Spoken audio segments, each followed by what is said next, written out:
ছাত্ৰ সন্থা ডুমনিয়া আঞ্চলিক কমিটিৰ উদ্যোগত আজি আমি চাইকেল ৰেলী আয়োজন কৰিছোঁ আৰু এই চাইকেল ৰেলী আয়োজন কৰাৰ মূল উদ্দেশ্য হ'ল আমাৰ যিবোৰ প্ৰাপ্য দাবী আছে আদিবাসীসকলক জনজাতিকৰণ কৰা, বাগানত বসবাস কৰা যি আদিবাসী বহু লোক আছে আৰু বন অঞ্চলত যি আদিবাসী লোক আছে তেওঁবিলাকক মাটিৰ পাট্টা প্ৰদান কৰা আৰু আদিবাসী যি শ্ৰমিক আছে বাগানত তেওঁবিলাকৰ মজুৰি 350 টকা বৃদ্ধি কৰিব লাগে। সেই উদ্দেশ্য লৈ আমি এই কাৰ্যসূচী আয়োজন কৰিছোঁ।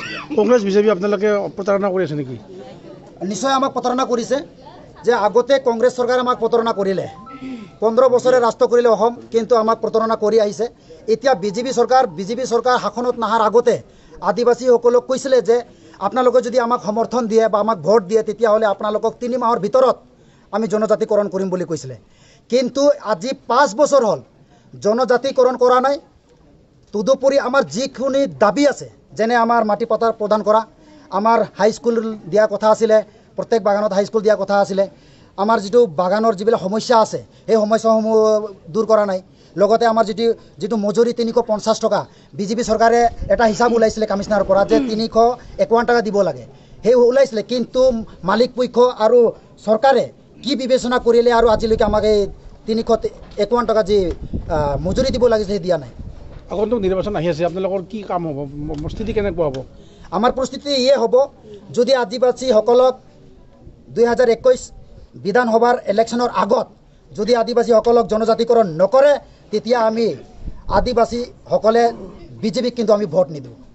গাঁৱে গাঁৱে আমি প্ৰচাৰ কৰিম আৰু কম বিজেপিক ভোট দিব নালাগে বুলি ক'ম।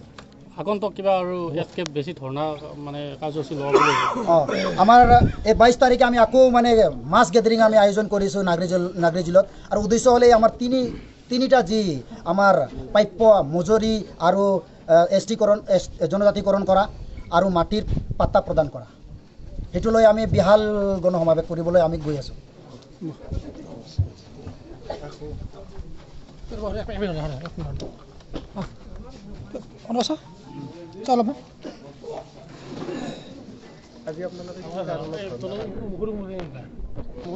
আমি ধৰ্ণা কাৰ্যসূচী কৰিছোঁ। আমি ডুমনিয়া আঞ্চলিক কমিটিৰ উদ্যোগত আজি আমি ৰালি আয়োজন কৰিছোঁ আৰু ৰালি কৰাৰ মূল উদ্দেশ্য হ'ল যে আমি এই ভাৰত চৰকাৰক আৰু অসম চৰকাৰক আমি প্ৰতিশ্ৰুতি দিব খুজিছোঁ যে আমাক প্ৰতাৰণা কৰি আহিছে আৰু প্ৰতাৰণাবোৰ কৰিছে যে আমাক আদিবাসীসকলক জনজাতিকৰণ কৰা, আদিবাসীসকলক মাটি পাট্টা প্ৰদান কৰা আৰু চাহ শ্ৰমিকসকলৰ 350 টকা মজুৰি বৃদ্ধি কৰা। এই তিনিটা যে মূল দাবী তাৰ বাদে আৰু বহুত সমস্যা আছে। সেই গোটেই সমস্যা সমস্যা আমাক সমাধান কৰা নাই।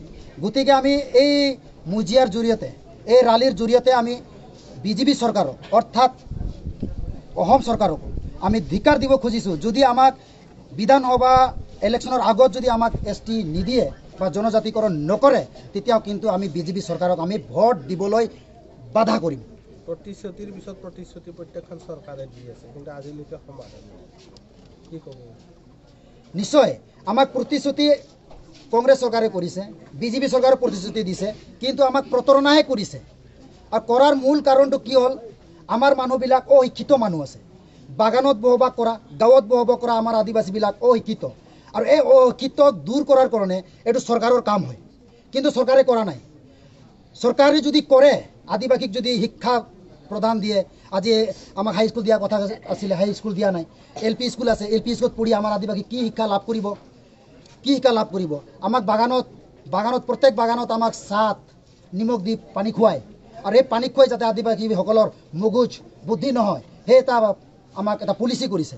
আৰু যাতে মানে আদিবাসীসকলে মানে যেনেকুৱা নিগ্ৰবিলাক বগা মানুহবিলাকে যেতিয়া মানে দবাই থৈছিলে তেনেকুৱা মানে অসমত আমাক আদিবাসীসকলক দবাই থ'ব খুজিছে।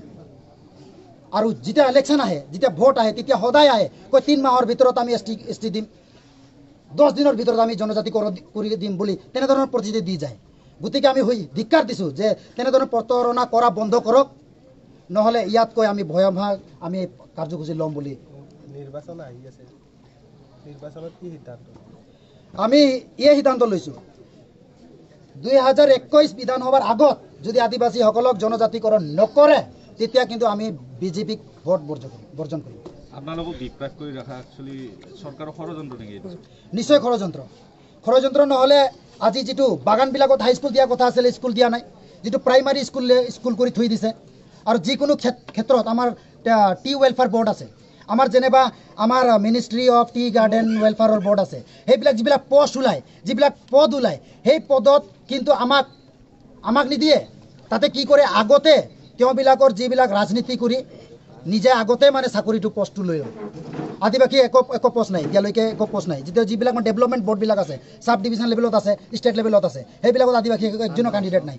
এইবাৰো এক্সাম দিছে, এইবাৰো ইয়ে হ'ব।